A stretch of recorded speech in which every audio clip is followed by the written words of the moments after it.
Does anyone remember the Dark Knight quote?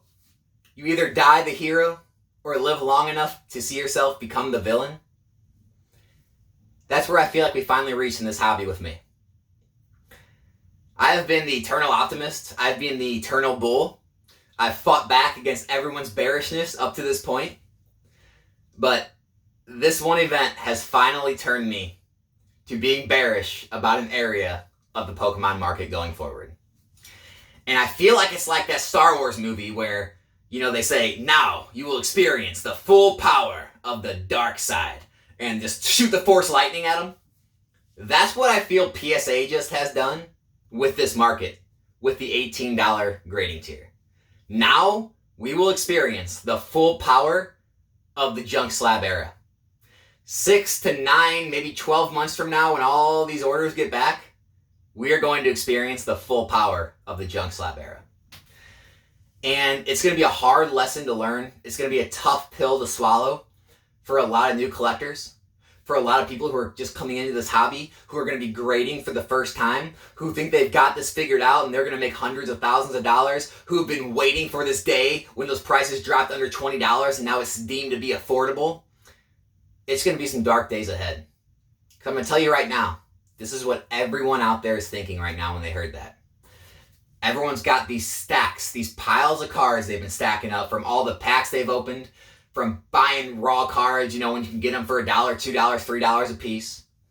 And they've been saving them up, waiting for the grading costs to go down. And now they have, and they're looking at the market and they're saying, oh wow, this card's selling for $50 at a PSA 9. It's going for $120 to $130 at a PSA 10.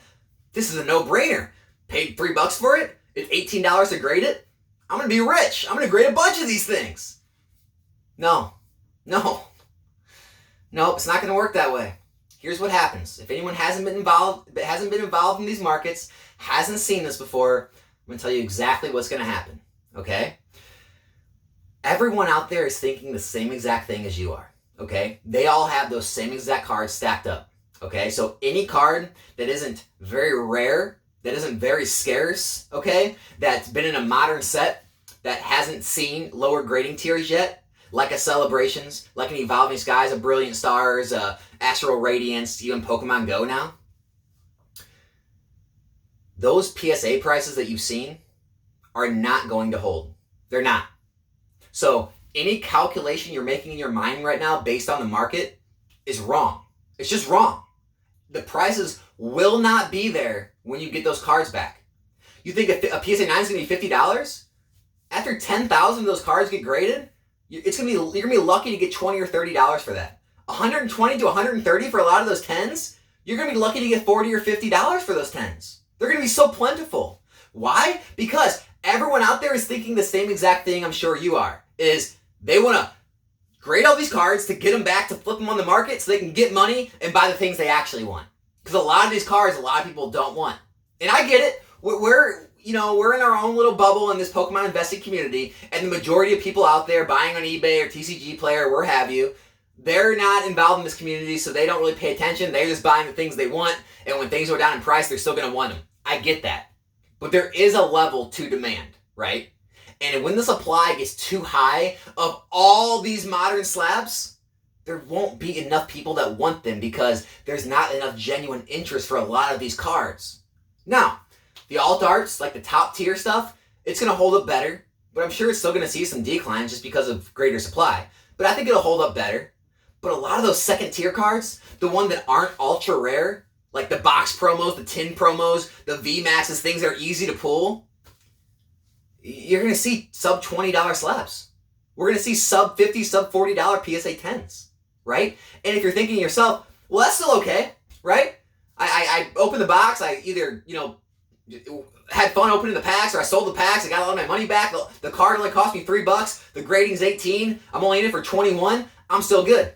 No, you're not. You're not. Because let's think about this. Are you a member of PSA in the Collectors Club? Okay, because it's like $100 or more to be a part of that right off the top. You have to add that in, divide that into every card you grade as part of the cost. Maybe you have a friend that you can send it with him. That's great. Go ahead. Okay? Now you have to think about, well, PSA makes you pay for them to ship it back. So you got to pay an extra fee for them to ship the cards back to you with an insured package. You have to pay in the first to send the cards to PSA, so that's 2 shippings, okay? And so you're already in, with the cost of the card, the $18, the 2 forms of shipping, you're probably in around $25 a card or so, all right? And then you got to sell that card onto the market, paying a fee wherever you sell it, paying shipping. So really, you almost need to make $30, $35 a card just to break even, okay? So if you're grading a mass amount, a large position of a card that you're speculating on, okay, and you get, you grade 100 of them, and 70 of them come back as a 9, and they're only going for $20, and at that, they're very illiquid, they don't even sell very often. I mean, you can lose hundreds and thousands of dollars, okay? Even if you're not going hard, right? Well, Alex, I don't care, I'm just grading like 1 of each, for my collection, things like that. That's great. If you just want to do that as a kind of a experience, trial run to see how it all works, that's fine, okay? But if you're grading it to flip, it's not going to work out well. I'm just telling you. You're going to get these cards, but even if you pull a 10, if you're not one of the first people to get those cards back, if you haven't already sent your cards in, you're probably already too late, right? Because I'm sure hundreds and thousands of people already have. And you're going to get that 10 back, and you're going to be like, yes, I got a 10. You're going to look and say, $40? This cost me like $35. I can't even make a profit. I'm basically breaking even. I mean, should I even sell it? Well, I wrapped up this capital to flip and sell. I wanted to have the money back. What do I do? Right? Now, for the collectors who are literally just grading for their own collection, no problem. Do you. For the businesses, could get in a lot of trouble doing this. They could come on top, right? The whole Z&G Emporium never punished, right? Because people haven't seen punishment from grading yet. I think it's coming, though. Just my opinion. I think it's coming. Or, you're on the other side of this and you say, well, I'm a collector. Should I wait? Yes, I think you should wait. I think there are cards right now selling mint raw right now in the market where you're going to be able to buy PSA 9s far less than what those mint copies are going for right now. You can just wait 6 months, 9 months when all these orders start coming back, which, by the way, it says 150 days. If you don't know how that works, 150 days from after they enter your order. Sometimes it can take weeks or months to enter your order, meaning realistically you're looking at, I don't know, like I said, 6 to 9 months, realistically, maybe longer, depending on how big your backlog gets from this, okay? So you're sending all these cards in, you can't get rid of them if the market starts dropping, all right? 6 to 9 months from now, you're going to get all the cards back, all right? And then you're going to deal with where the market's at then. Or you can just wait and let everyone else do that, let everyone else waste their money, waste their time, and you can pick up all those cards that you want for your collection at a fraction of the cost that they are now, right? Because all those $100 PSA cards, they're not going to be $100 when 10,000 of them are graded and 2,500 came back as a 10, right? Now, I get it. The top tier will probably hold up a little better, but it's going to see some decreases. Now, if you've been holding on to some vintage stuff, if you have a mint shadowless card or a shining or a gold star, you could have sent those in any time. $50, $30 now, that's not going to affect anything, right? We've already seen the retraces from the Logan Paul spike, all right? It's basically stabilized. We're not going to see large amounts of those cards coming back, but for all the people that are coming in new to the hobby, which is I base a lot of my channel off of talking to you, I don't want to see you get hurt. I understand we want to make money. I understand we want to be able to flip cards and grow our collections with the profits. It's going to be possible, but a lot of people are going to get hurt, and this market is going to see some major turbulation during that time. Okay? That's all I'm going to say. And so you can take my opinion for what it is. Not financial advice, not a financial advisor, just a guy in his closet talking about Pokemon, surrounded by Pokemon. That's all this is. I'm just talking on what I've seen before in the past. If anyone graded during the Logan Paul boom and, sent their cards in when everything was up here, and then they got their cards back, a year and a half later, and everything was down here, and you saw that where, oh, wow, I can't even really sell for a profit anymore.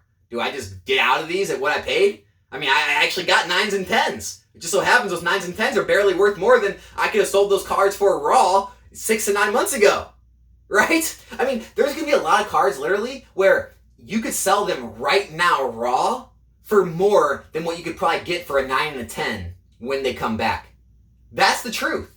That's the truth. It's going to happen. Not with every card. There are going to be cards that have some value. There's going to be cards that are harder to grade, that have a lower pop. There's always that in every set. There's always nuance to it. But There are going to be a lot of cards where literally you would have been better off selling now mint than spending all the time and effort and money to grade them and then selling later at the same or less money than what you could have gotten mint 6 to 9 months sooner and kept your cash flow moving. Just going to let you know that now. I know there's people that are happy about this. I know there's stores and people that do this full time that think this is a godsend. They've been waiting and they think they're going to make tons of money. Maybe they will. Maybe I'll be wrong. Maybe the market will hold up. Maybe there will be enough demand to continue to eat up all of the supply of all these slabs. I don't see it happening. I see this as kind of the beginning of the end of the mass grading. And I think this is going to kind of shed a light on what everyone means by if it's not rare and it's not scarce, it's not going to have a lot of value.